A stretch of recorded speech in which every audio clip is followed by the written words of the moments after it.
Life sometimes tests a person in their most vulnerable moments. If a mother's instinct to protect awakens when she senses harm might come to her child, that's when everything changes. My name is Sarah. Together with my husband Jake, we work day and night to secure a future for our 4-year-old son Mason.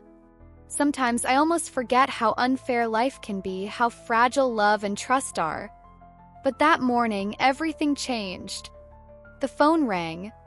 As I was cleaning the pile of dishes on the kitchen counter, I saw the name on the screen. My dad. Again. Like every morning, he was calling once more. Enough is enough, I muttered under my breath and rejected the call yet again. Jake was leaning against the counter, arms crossed. Again, he said, his voice slightly tense. Yes, I said, sighing. I don't have to answer him. He's just going to corner us again. Jake nodded but didn't say anything. He was far more patient than I was. What do they want this time? He asked, his eyes looking at me with concern. They'd been calling about this for weeks now. And here we were, right in the middle of breakfast, facing the same thing again. A little while later, the phone rang again. This time it was a message. Answer it, it read. I looked at the text, and it was so pushy that I held my breath and flung the phone onto the counter. They won't give up. Even though we know what they want, they still won't leave us alone. Jake took a sip of his coffee, but his eyes avoided mine. How much longer are you going to let them get away with this? I don't know, I said, my nerves fraying. But I can't let them take it this far. We have to stop them. I paused for a moment, then added, letting them corner us every time is shaking my trust in what we're doing for Mason. When they asked for our son's SSN, I already knew how far they were willing to go. At first, my dad's explanation seemed simple. We want to open a savings account for him.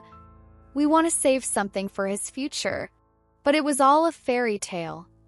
Back then, as I listened to them, I'd thought to myself, really? Is my son's future that important to you? My eyes fixed on the phone. How something so small could affect a life without them even realizing it was overwhelming. Seeing how they dared to go as far as stealing my son's SSN, how they wanted to use Mason for their own gain, shocked me beyond measure. I couldn't fathom how something so simple could destroy the trust within a family. I picked up the phone and thought for a few seconds. We already had a savings account for our son's future, and we contributed to it regularly every month. But there they were, my dad and mom, deciding to exploit this for their own benefit. Yes, they've gone too far, I said, shaking my head. I just want them to tell the truth for once. What are you going to write? Jake asked, his eyes locked on me. With some effort, I grabbed the phone again and let my thumbs hover over the keyboard. As I typed, the words started coming naturally. We've already opened a savings account for Mason. If you'd like to contribute, we can send you the details. I set the phone on the table and waited. The response I'd been expecting came within seconds. 3 dots appeared on the screen. My eyes drifted back to the phone before the message arrived. There was a brief moment of calm. Then the reply came. That's not how it works. We need his SSN to open an account in his name. I almost shouted internally. They're lying! I called the bank myself. I'd learned that an SSN wasn't necessary, that it could be done with just a guardian's name. But what were they doing? My thoughts spiraled. Now I had to deal with this. Just then, another message came through. You don't trust us, do you? No, I really didn't. And for them to regain that trust, they might have to take one final step. That morning, as I watched the 3 dots on the phone screen, a spark ignited within me. How much longer would this go on? Was it really this easy for them to push me into doubting my trust once again? For years, they'd approached me in different ways, but always with some ulterior motive. They always wanted something specific. But this time was different. This had gone beyond a mere request. It was a test for both them and me. As something broke inside me, Jake looked at me and silently took another sip of his coffee. The thoughts in his eyes spoke more than words ever could. "We have to stop them," he said finally. "I'm with you on this, but it might get even more complicated." When he said that, I wondered if I should voice the thought running through my mind aloud. "They want our son's social security number, Jake. While we're trying to protect Mason's future, we'll have to block them. But it won't be easy." He didn't respond. With a nod of approval, he got up from the table and stood by the window. Taking a deep breath, he continued, "These are the people who slowly steal the trust and love within us. This isn't just a simple matter anymore. Now we're facing something bigger." We stayed silent for a while, but no matter how quiet it was, I could hear my dad's voice in my head, as if it were coming through the phone every moment. I'd seen the mask he wore many times before, generous, kind, and always insisting everything was right. But beneath it all, there was one truth: self-interest. And now that self-interest was threatening my son's future. A few minutes later, another message came. "You don't trust us, do you?" The sentence on the screen was just another way they were testing me. How far would they go? The further they pushed, the more they revealed their true faces. I noticed my thumb hovering over the keyboard. Slowly, I typed, "I don't think you need to trust us. I don't see any point in it right now. I'll say it again, I don't want you to take it this far." The reply came within seconds. "If you really want your son's future secured, you need to do this. This account is necessary to provide for him." Another lie. They didn't care about my son's future. They just needed money, just a few extra steps to prop up their own lives. It was all about their own troubles. My son's future was a tool, just as it had always been in the past. This was about their interests. Jake quietly came to my side and took the phone from my hand, adding, "Come on, let's do this together. We'll do whatever it takes for our son's future." I nodded slowly and placed the phone back on the table. Their insistence on going this far showed they hadn't changed at all. This stage was, for me, the beginning of an end. Stepping back and simply offering a solution wasn't enough. This was my son's right. I had to fight this battle to protect him. Looking into Jake's eyes, I said, "We're not giving up anymore," my words reflecting the sharpness of my resolve. "Everything's going to change with them." That evening, I received another call. This time it wasn't my dad. But the voice, so familiar, insisted that things wouldn't work any other way. I didn't have to listen to this. We needed to make a decision now. Through another night passed, I called the bank. I asked about everything related to our son's existing account and got the truth. Not only was an SSN not required, but transactions could be handled with just a guardian's name. Learning this added another step to the response we'd given. I'd explained this to my dad, making it clear that all their efforts weren't about securing my son's future but about feeding their own needs. That morning, Jake and I prepared to finalize our decision. To ensure everything was done right, we were ready for more now. We weren't just bringing love and trust into this anymore, we had to defend it to the end. That morning, when my phone rang, I felt the fear inside me. It was my dad again. As I slowly looked at the phone, a voice inside me said, "Don't answer." But I didn't listen. There was something within me, a breaking point. I knew I had to set my boundaries, take a step to ensure everything was as it should be.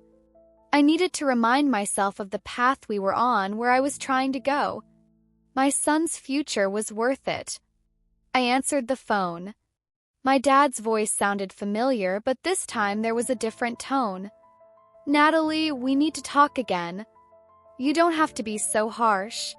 His words reminded me of the sweet tone I once knew, but this time it was just a lie.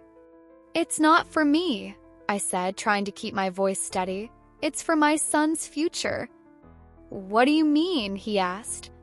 "We're just trying to help. We took a step, that's all. We wanted to save something for your son." There was a moment of silence. Instead of responding, I glanced over the messages piling up on my screen. Everything was for their benefit. "Dad, nothing will change for you," I said, clasping my hands on the table and slightly bowing my head. "For you, it's always been about money." He stayed quiet for a while, then took a deep breath. "What are you trying to say again?" he said. "Do you really not trust us?" In that moment, something stirred in my heart. I didn't even know what I felt toward him anymore. But I'd resolved to do anything to protect my son. Suddenly, my eyes blurred. Everything mattered for my son. And for me, standing up for myself mattered too. I'd drawn my boundaries, and I would protect them. "The thing I don't trust," I said, the words spilling out slowly as a growing hardness filled me. "The thing I don't trust is letting you take it this far. You want Mason's social security number, but everything you've built is based on lies. His future means nothing to you. You're just looking for a fix for your future debts. And I'll never allow that." On the other end of the line, my dad fell silent again. 1 second, 2 seconds. The silence felt like an eternity. No one, no family should ever have to go through something like this. It was that clear.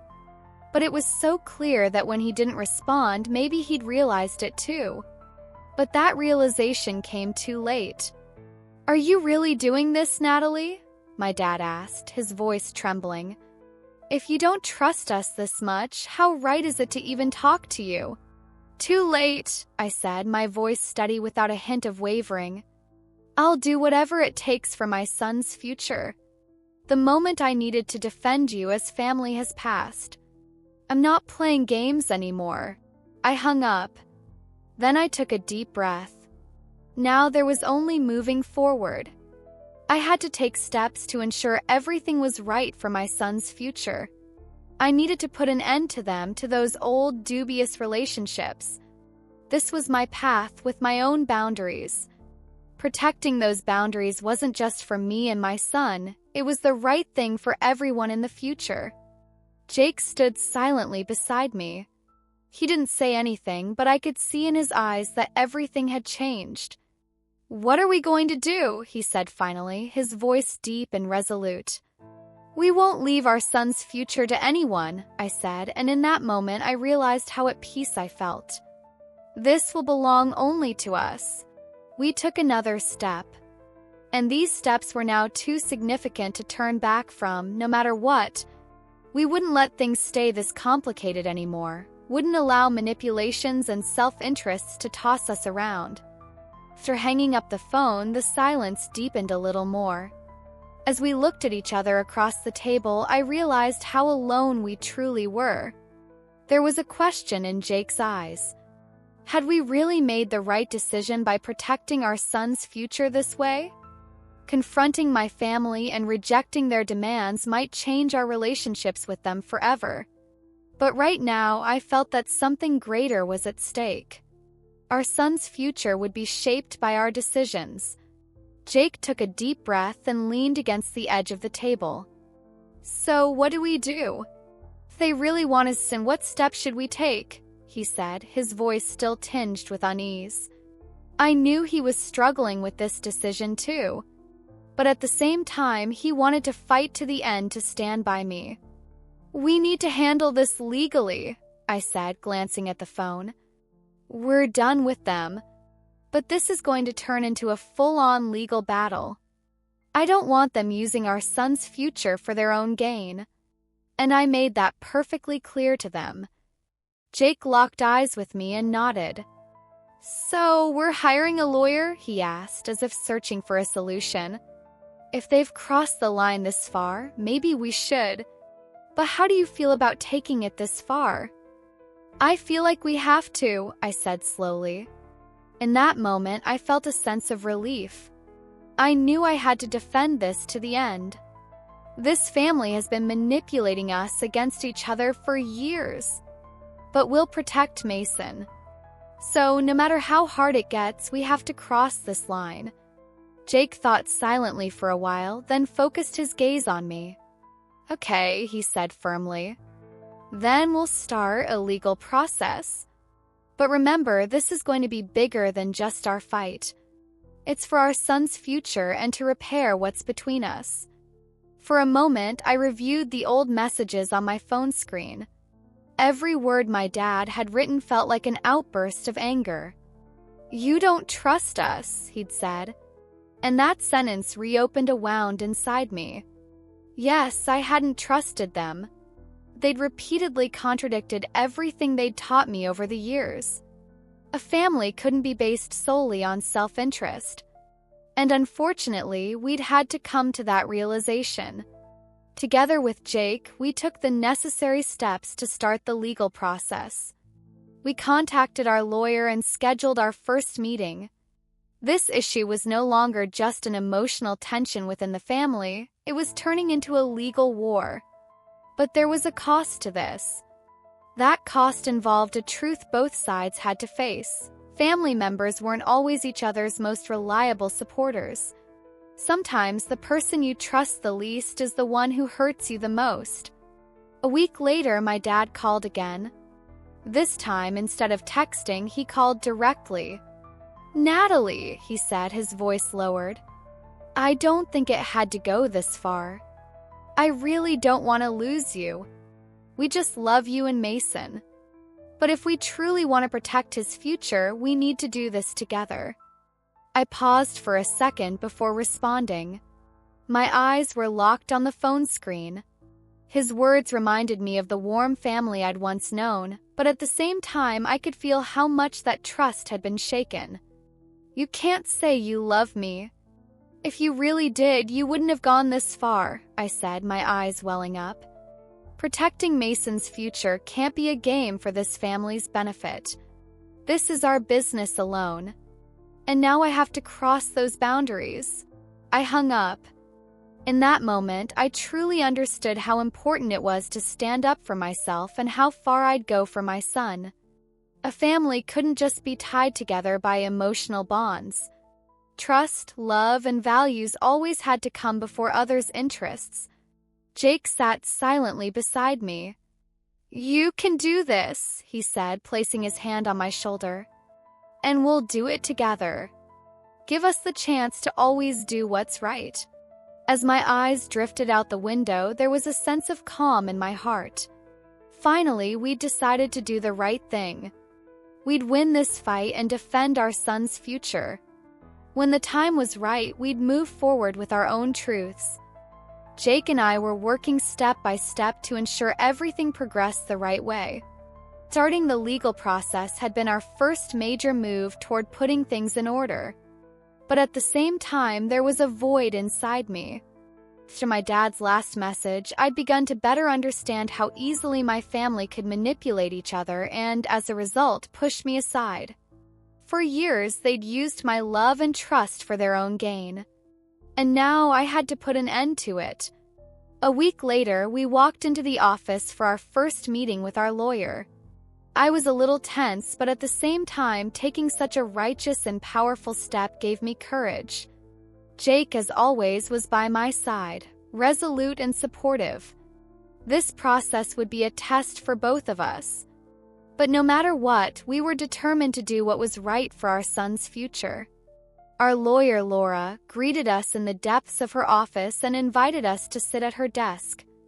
There was a sense of calm in her workspace, surrounded by heavy books and files. Laura was an experienced attorney who had won many family law cases over the years. When she started speaking, I felt we were on the right path. "These can be quite complex cases," she said, watching us carefully. "But you have a strong point to leverage, your son's future. And their attitude toward you shouldn't take precedence over anything else. A family can't be built on money and self-interest. In matters like this, clear boundaries are essential. You're doing the right thing right now.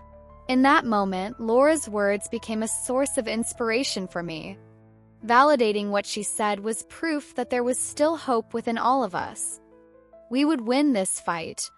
Yet, there was still a fear inside me.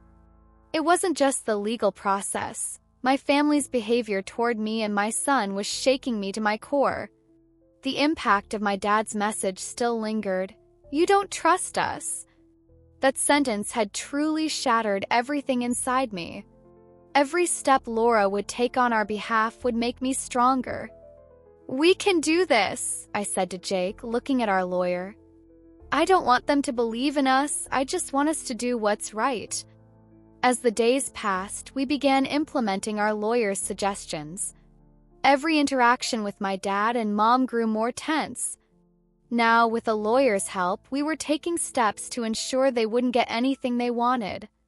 A few weeks later, the day of our first court hearing finally arrived.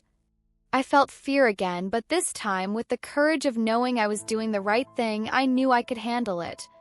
In the courtroom, seeing the lack of trust in my dad's eyes and the opposing lawyers across from me was painful. But fighting to defend my innocence and protect my son's future outweighed everything else. The air was cold, but the warmth inside me grew with every step. Jake and I sat side by side, supporting each other. No matter how far they'd gone to get our son's SSN, it was our responsibility to defend everything that belonged to him. The hearing began. Our lawyer presented evidence that my dad's demands were unjust and solely motivated by self-interest. There was no other reason tied to my son's future. It was all just to pay off their debts and make their own lives easier. After an hour of defense, the hearing concluded and we stepped outside with our lawyer. Jake was silent beside me. We took a few steps, then turned to look at each other. "Did we win?" I asked, my voice trembling slightly. "We don't know yet," Jake said, but the expression on his face conveyed confidence that everything was all right. "But we're doing the right thing in this fight. We're doing it for our son." On the way home, I felt a sense of peace. We would win this battle to protect our son's future. That was the most important thing a family could do.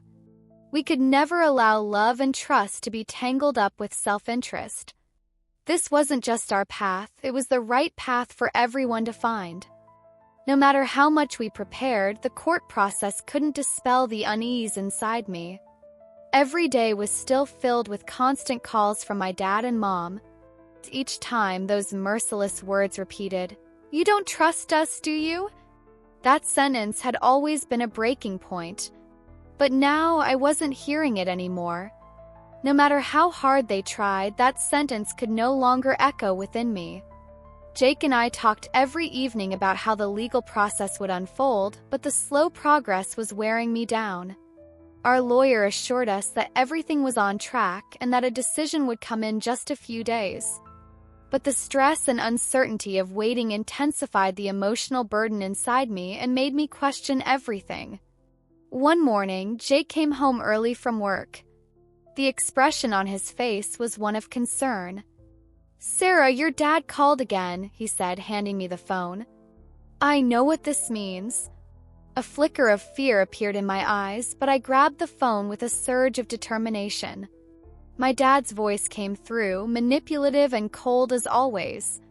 "Sarah, I still can't reach you. You're making such a huge mistake. Your son's future would be better off in our hands. Just one small step, a signature, and that's all it takes." I slammed the phone down hard. Every word was a reminder of the fake love and kindness they'd shown me years ago. "I'm putting an end to this," I said, slamming my hands on the table in frustration. "We're finishing this." Jake looked at me with resolve, no trace of fear in his eyes. "Whatever you say, we'll do it," he said. "Everything will be all right. We're in this together now, Sarah." In that moment, I truly considered how far I could go. How could my family so easily interfere with the most sensitive parts of my life, my son's future? No matter how close they were to me, the only person who truly valued me in my life was Jake. He was standing by my side to fight this battle together. And that was my greatest support. A week later, the day of the decision arrived. In the courtroom, my heart was pounding every second. I was waiting for that single moment. The outcome would determine whether we could protect our son's future. Our lawyer, Laura, stood beside me and placed her hand on my shoulder. "This isn't just your right, it's Mason's right. You're doing the right thing." And in that instant, all my worries vanished. I realized something. This wasn't just a family matter, it was a matter of honor.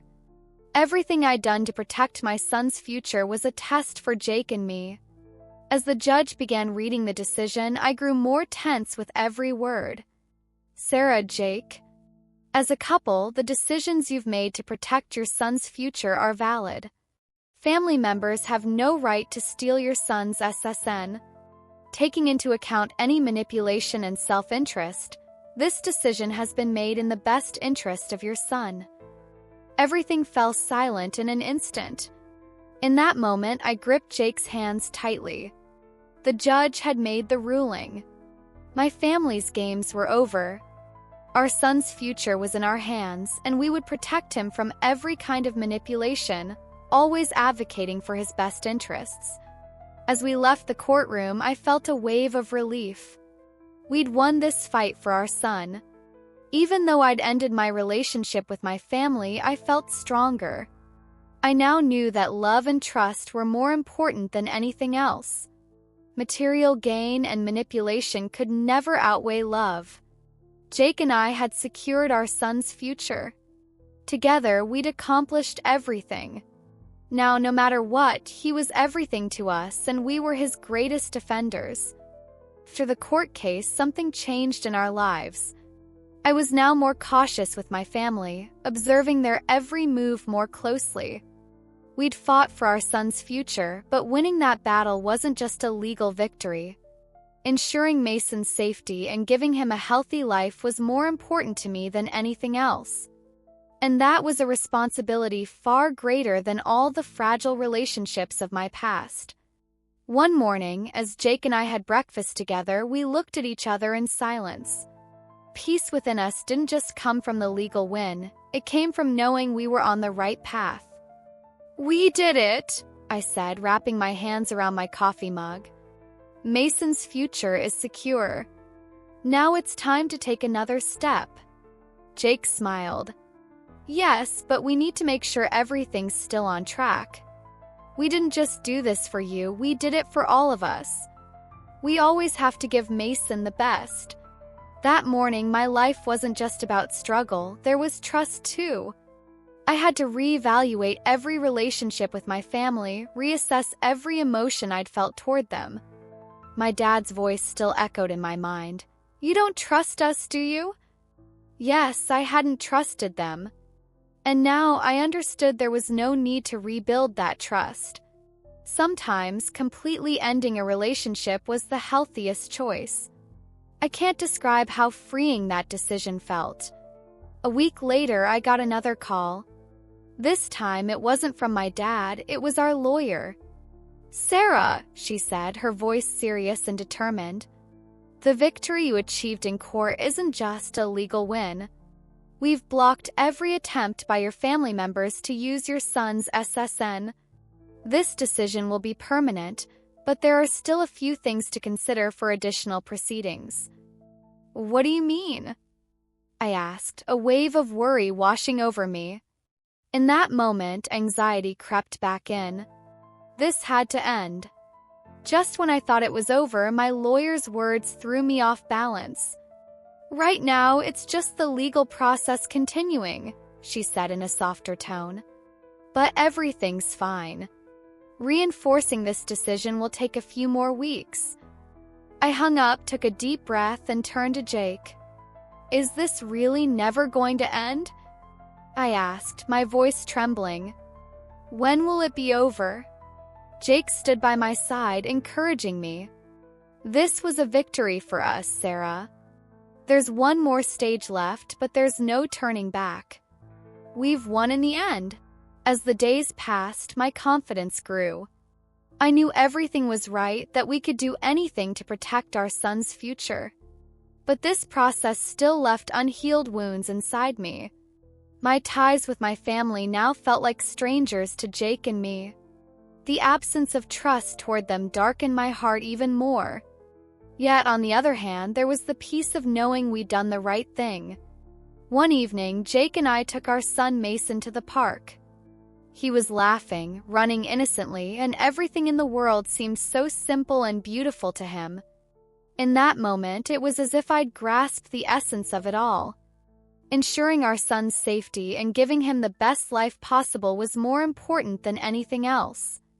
All those relationships with my family were nothing more than a burden I needed to leave behind. Looking into Jake's eyes, I said, "Mason's future is in our hands now. And that's our most precious duty." Jake nodded, holding our son's hand and smiling. "He deserves the very best, Sarah. With you, everything's gotten even better." A little while later, we left the park. Coolness of the night enveloped us. I felt free from all those old burdens. I knew that everything with my family had come at a cost for Mason's safety, and we were ready to pay that price. I was truly free now. Our fight to protect our son's future wasn't just our battle. It was a fight that showed love, trust, and values must always come before everything else. Finally, a day close to the legal process's final decision arrived. As the days passed, a sense of relief began to emerge within me. No matter how long it took, approaching this end was somehow soothing. Jake and I knew that this decision marked the beginning of everything for us. Protecting our son's future wasn't just a legal victory, it was the most significant turning point in our lives. Many families might live by prioritizing each other's interests, but for us, this path would be built solely on love and trust. The morning we prepared to go to our lawyer's office, a message came to my phone. It was from my dad. I paused for a moment as I read it. No matter how much my relationship with my family had been shaken over our son's future, it was hard to believe my dad was still writing to me. "You really don't trust us, do you?" That message reopened a wound that had lingered inside me for years. No matter how much they persisted, there was something I'd eventually show them. I now cared only about my son's safety, and I wouldn't let anything shake that trust. Jake stood ready beside me. "What did he write?" he asked, a hint of uncertainty in his voice. "Let's move past it," I said, placing the phone on the table. "You know what I've been through on this journey, Jake. This isn't about losing them anymore. Our son's future is in our hands." Jake's eyes met mine with confidence. "We did this together, Sarah. This is our victory. And now only one thing matters to us, our son's safety." I felt the emotional weight inside me slowly dissipate. Just a few months ago, I couldn't have imagined feeling this resolute, this secure. The questioning my relationships with my family and seeing the falseness of the love I'd felt for them had caused me immense pain, but now everything felt right. Mason's future was under our control. Everything had been done right for him. And that made it all meaningful. When we met with our lawyer Laura, the smile on her face made it clear how well things were going. "Finally," she said, taking off her glasses, "the decision will be in our favor. Your family can no longer claim any rights over your son's future." For a moment, we looked at each other, almost holding our breath, giving her our trust. Laura's words erased every ounce of unease. At last, after all those years, we had one. Our son's future had been shaped in the best possible way for him. The next day, we received the court's decision. The judge rejected my dad's and mom's demands. The use of our son's social security number by anyone else was prohibited. We took such a deep breath that we found the courage to take one more step forward. Our son's future would be shaped by our decisions, and no matter what, we would stand by him. One evening, Jake and I took Mason to the park. Our son's smiling face and peaceful gaze signaled the beginning of everything. After years of uncertainty and lost trust, we now felt that everything had fallen into place. The dark spots in our family's past were finally behind us. As Jake and I walked, we smiled at each other. Our son ran across the grass, playing happily. Drawing closer, I said, "We did it," slowly and with a confidence that came from within. Now our son's future is secure. Jake hugged me and said, "Yes, we did it. Everything's easier with you."